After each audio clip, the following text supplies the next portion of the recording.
What's going on, everybody? It is your man Cleveland Terry, and today we're going to be talking about silent DJ headphones, what they are, how to use them, and if they're worth it for you. Let's go right now. Okay, so on my last gig log, I discussed this silent DJ headphones. That was what we were using on the party, and I was actually quite shocked when I saw all the comments saying, "What is this silent DJ? This looks weird. I've never seen this before. That's weird. How do you use them? How do they broadcast?" I just assumed that everybody used them, to be honest with you. The silent headphones type system has been around for years. They didn't start to make a comeback as far as in the standard private party sector until maybe the last couple of years. Now, maybe the issue was prior to the last 2 or 3 years, they were just harder to get. They were more expensive. You just didn't know who to choose, which ones made sense to buy. So sometimes scarcity can be a reason why people don't know that they exist. Or you look at them at one point and go, how much are those per headphone? Never mind. Over the last couple of years, especially in California, and I'm going to assume probably some of the major cities out there, the New Yorks and the Miamis and the Vegases, these things have been popping up like crazy. And we weren't even going to buy them, to be honest with you, until we started having clients ask about them on their private parties. And the way I discovered silent DJ headphones were being used on private parties, not like, major club events or some sort of big presentation. There were companies out there that were renting them and then drop shipping them to the venue, and they expected us to know how to use them and do everything with them. And I just sat there and said, why am I doing this? They didn't pay me for this. Why am I spending all my time learning about a product that I'm never going to use again unless I buy the product? Now, I didn't just turn around and drop a whole bunch of money on the headphones. I waited until people actually had like a valid interest. People were calling me, hey, do you guys have silent DJ? Party plans were calling me. I hear you guys have silent DJ. And then it was a no-brainer. Once I hit 3 parties, I said, we got to go buy them. What your silent DJ headphones are, they're just pretty much basic over-your-ear headphones that have a wireless receiver built into them.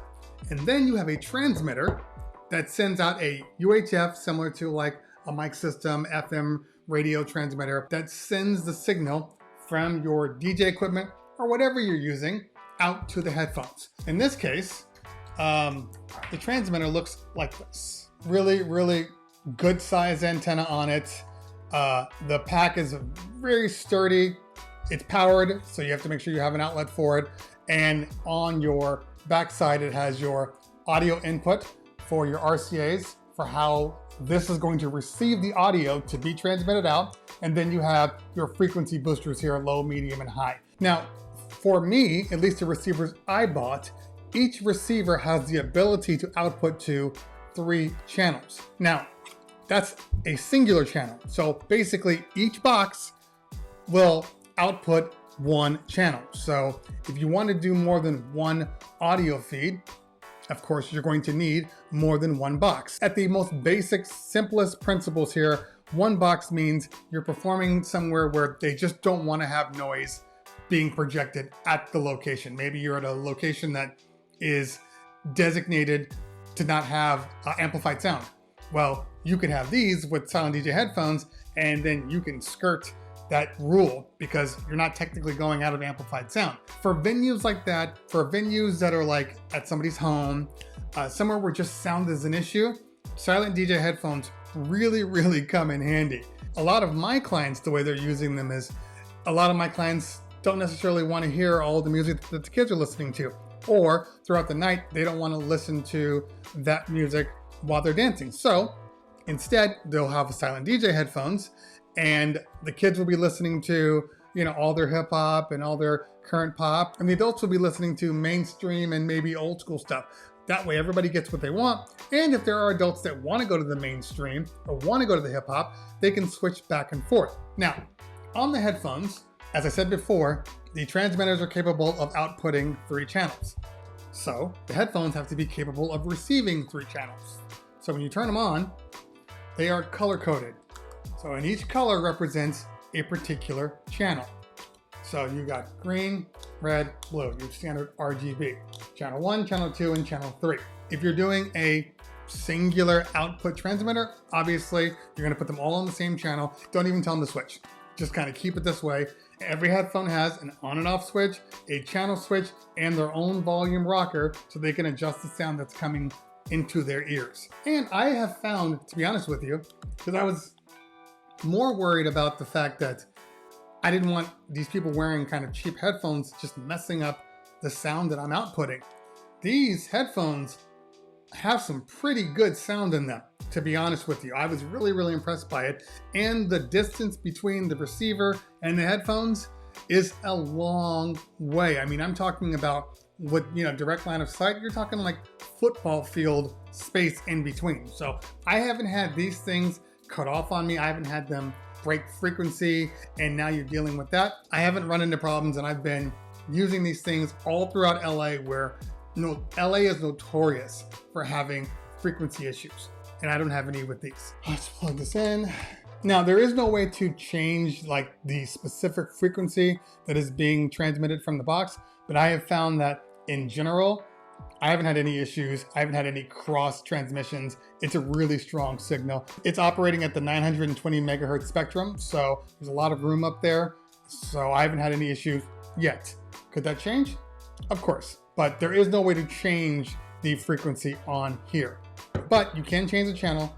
You can see here your channel 1, channel 2, channel 3. Really simple to do that. And as you heard, I don't know if you heard that, I changed it to channel 3. And because we're not on channel 3, it's having problems. As I said before, it's an RCA input, so you need to run your RCA outs on your system. All systems have RCAs, so that's not an issue. The good thing about this is you can literally run this connection from your RCA to your computer, RCA to your audio controller, RCA to your mixer. They all have some sort of an auxiliary out for the most part on all mixers. Even on the Denon Prime Go, you can see here, you have your booth, you have your auxiliary in, and you have a master unbalanced out. So at a minimum, you can just run the master output of your Prime Go right to here and continue to run the master outs from the speakers. For instance, if somebody doesn't want to wear headphones, you can still have that option. Sound-wise, simple. You just plug the RCAs from point A to point B. Now, on the box that I got, and I ordered these from Silent Sound System. They're an online company that does rentals and everything else. I ordered them in quantities of 50, the first batch. So I ordered 100 headphones, the first batch. And then just recently, I ordered another 100. Plus I ordered a couple more receivers just to make sure that every box, because we put them out in boxes of 50. So every box has at least one receiver on them. After that, you have your, so when they send you, when they send you the headphones and the antenna box here, when they send you the headphones and the transmitter, they also send you a RCA to headphone jack and your standard RCAs, okay? But obviously anything that outputs that you can convert to RCA will work with this system. So let's plug in RCA to RCA. We're just gonna go bounce out, RCA in right here. I already have a song loaded up. And as I said before,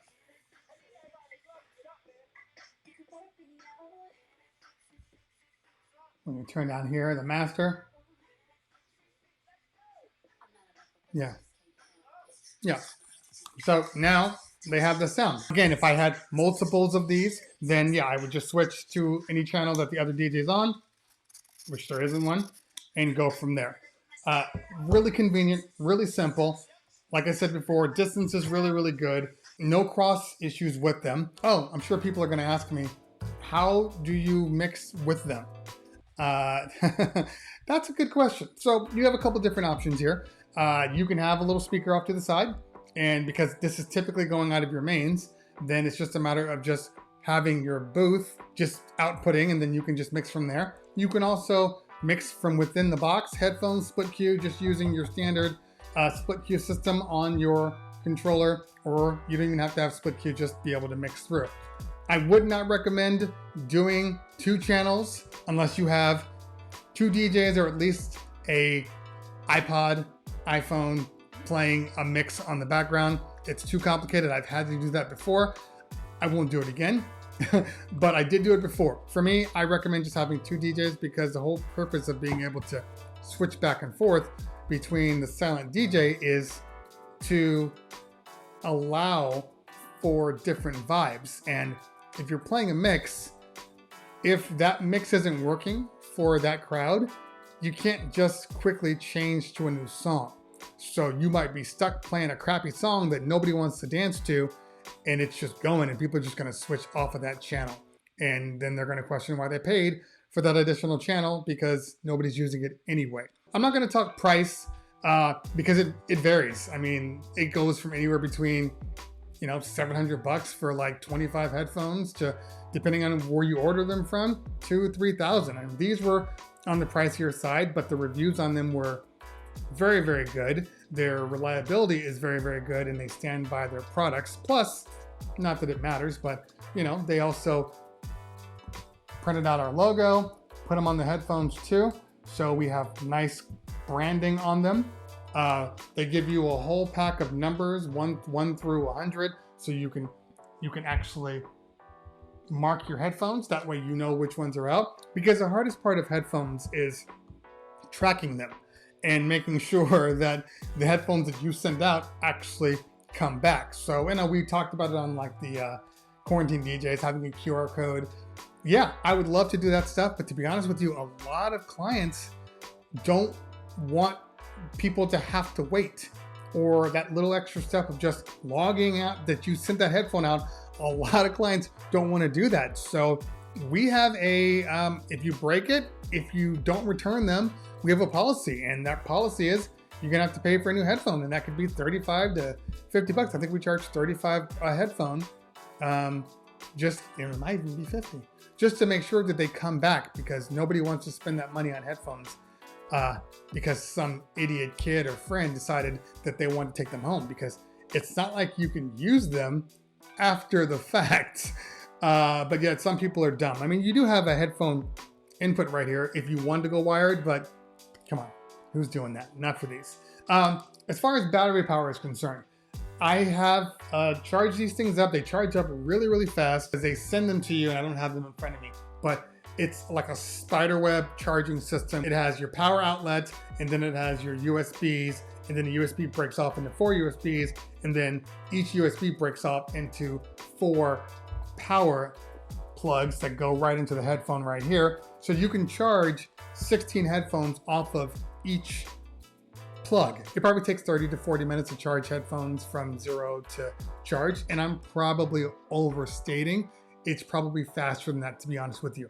As far as how long they last, I've actually never gotten to a point where I've had them die, but on a single charge, I believe they last, it's 8 to 10 hours. The charge is dependent on a lot of things. One, how close are you to the transmitter? If you're a mile away from the transmitter and it's having to work harder to receive a good sound, the battery's not going to last as long. But I haven't had any issues, to be honest with you. They've been sturdy.